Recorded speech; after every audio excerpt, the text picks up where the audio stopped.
Pixel 8 Pro, live and in the flesh. This is my initial review. Is it any good? Well, that's what I want to talk about in this video, and I think it's important. This is just an initial video, initial review.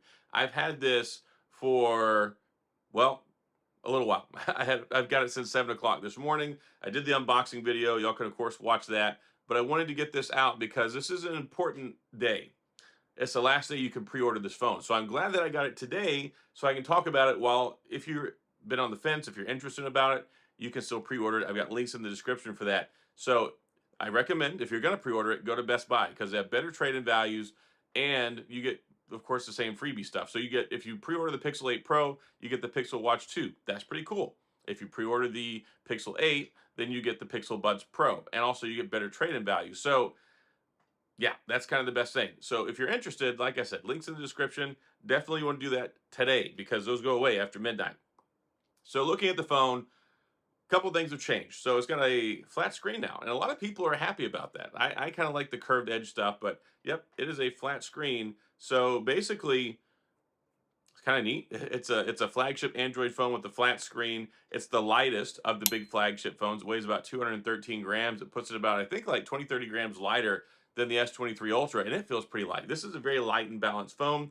This bay blue color, beautiful. Beautiful. I love this color. For once, they didn't send me the black one. Ever since the Pixel 4a, they've always sent me the black one. So I'm like, thank goodness I finally got the cool color. Now, they also have the porcelain color, which is beautiful. That was the same color, the Pixel Fold, I believe Obsidian. Not a whole lot of colors, but this one, it looks nice. It feels super smooth.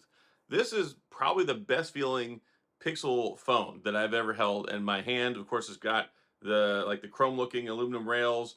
It feels like it's built pretty well. I guess we'll find out soon enough when Jerry Rigs Everything tries to break it in half. We'll see if it holds up better than the iPhone 15 Pro Max did. But some good stuff here. Of course, we got 27 watt charging, so super fast. We got wireless charging. We've got reverse wireless charging. You've got just over a 5,000 milliamp battery. Hopefully that goes the distance. And that's one of those stories where we talk about the phone. I usually get bad battery life. Some people get good battery life, and they're like, "You're smoking rocks. What are you talking about?" Well, it just depends on how you use your phone, right? So with this one, we've got the new Tensor G3. And there's some revolutionary stuff that they did in there. It actually is a 9-core processor. Like everybody else is rolling 8 cores deep, but not Google. They're like, we're going 9 cores this time. So they changed up the design. The last two Tensor chips had 2 primary cores. That's completely different than all the other flagship chips. They all have 1 primary core. So it's funny when everyone's like, oh, yeah, their phones, their processor's not that good. Okay, well, if you're charging 1 core against 1 core, I mean, if you challenge it that way, with, like, let's say the S23 Ultra, it has 1 primary core clocked at 3.36 gigahertz. This one has 1 primary core clocked at just over 3 gigahertz, but then it has 4 medium cores and 4 light cores. Whereas the S23 Ultra has the 1 primary, then it has 3 mediums, and then it has 4 light cores. So kind of a fundamental change in how they're doing things. But I think with having that 1 primary dedicated core now, maybe it will help out with the heat. Maybe they'll balance a little bit more of that in the midsection with the mid-tier cores, but also the quality of the cores matters because in the past, the Tensor chips that they built, they had older architecture. They had older design cores that were doing the processing at lower speeds that were less efficient. And now the cores they're actually using in the buildup that they make this chip, same level and quality as the S23 Ultra and the Snapdragon 8 Generation 2. So I think that we're going to see a lot better performance. I've seen some benchmarks. I don't really care about benchmarks. Benchmarks are kind of crap because all they do is just run the program the way it's designed to. They tell you how well it ran.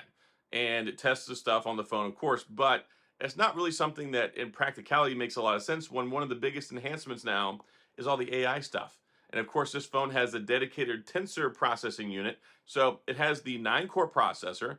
It has the fantastic Immortalis GPU, which of course gives you the ray tracing, hardware-based ray tracing. Yeah, so you can game really well on this, just like you can with the Dimensity 9000, 9200, just like you can with the Snapdragon 8 Generation 2, just like you can with the A17 Pro.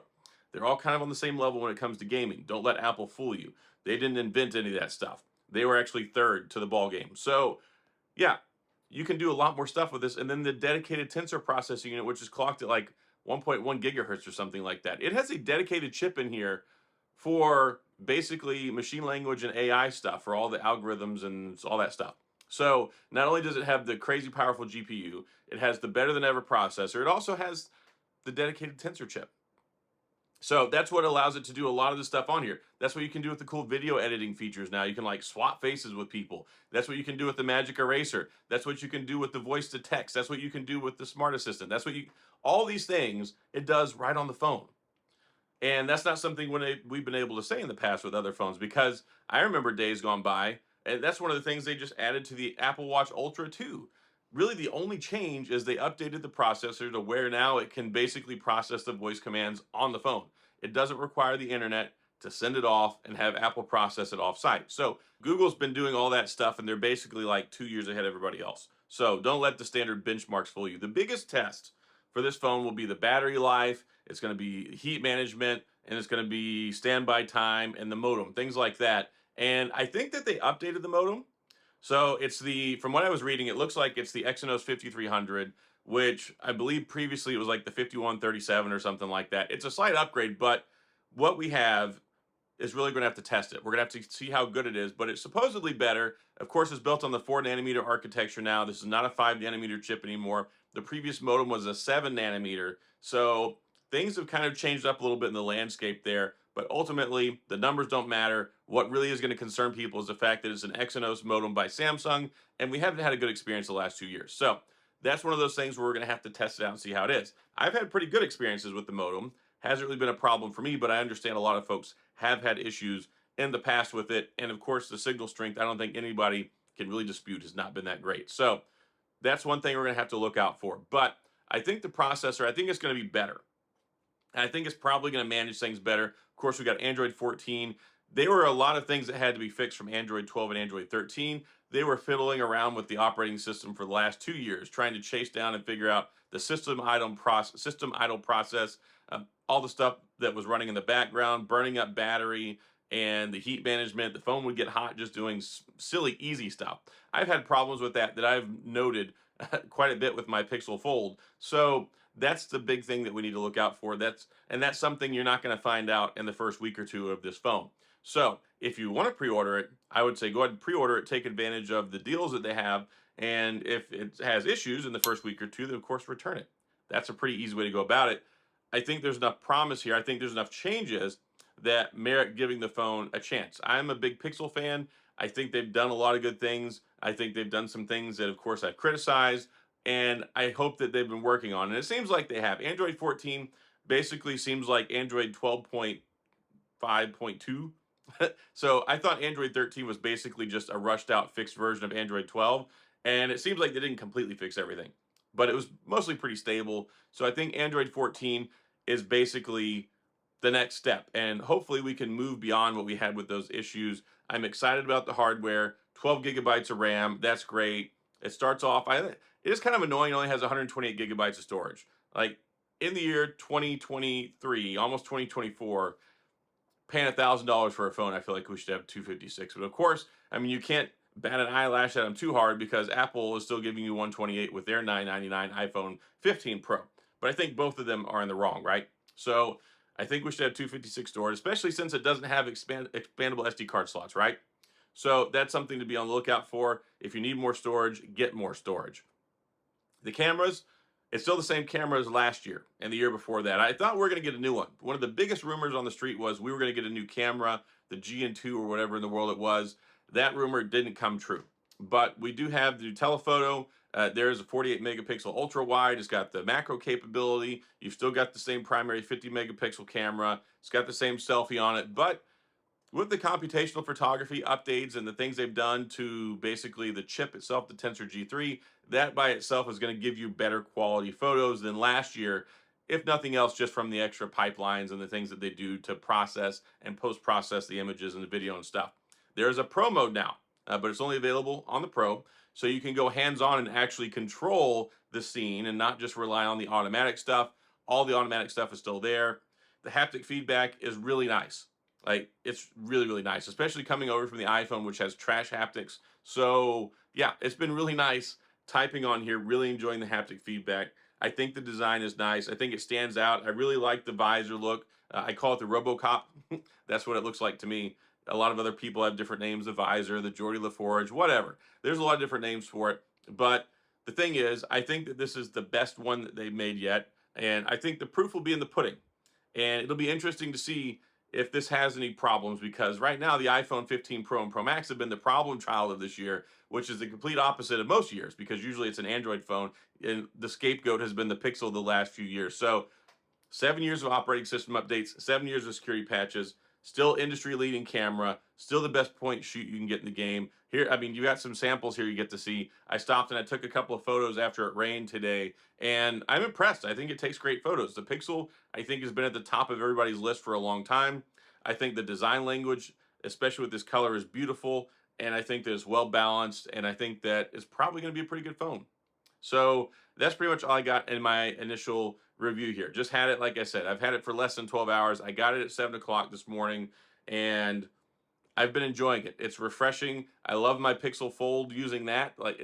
I love the Google Pixel OS. Ever since they've changed a lot of things, you can customize it more. It looks different now. It's not just the same, basically, software engineer stock OS beta that we had for the longest time that they called vanilla Android. Never liked it. So I'm glad they've kind of changed things up a bit over the last few years. It feels like the best version of itself. And it was exciting taking it out of the box, having a look at it and be like, man, this is one sharp phone. This is one nice feeling phone, and it's quick. Like, it's quick and responsive. You're not going to notice any lag in using this phone whatsoever. You just fire it up, you use it, it's nice and smooth, 120 hertz, all the great things. So I think there's a lot of promise here. I'll reevaluate this later when I do my full review, but I just wanted to get this out to let you guys and gals who follow my channel know you can take a look at it and say, all right, what does Adam think about it? Is this something worth pre-ordering? And I think it's worth pre-ordering. Like, if you've been on the fence, if you're interested, I think it's worth pre-ordering. But again, the things like battery life, we can't test that till it's been like 5 or 6 days, because we got to wait for the adaptive battery to kick in. That makes a difference. And of course, the first 2 days it's settling in anyway. I haven't really noticed any heat, and that's been one nice thing. I haven't really noticed any heat. The last couple of Pixel phones, the first day, it'll get pretty hot while you're downloading, setting up, transferring and stuff. It's been the easiest, smoothest process that I've ever had with the Pixel, and it really hasn't been getting warm. So I think that's a testament already. So that's all I've got. If you have any questions or comments, please go to the comment section. I'll do my best to get back with you. If you enjoyed the video, please hit the like and the subscribe button and a little notification bell if you want updates when new videos come out. And as always, thanks for being here. I appreciate you watching. I'll see you guys next time.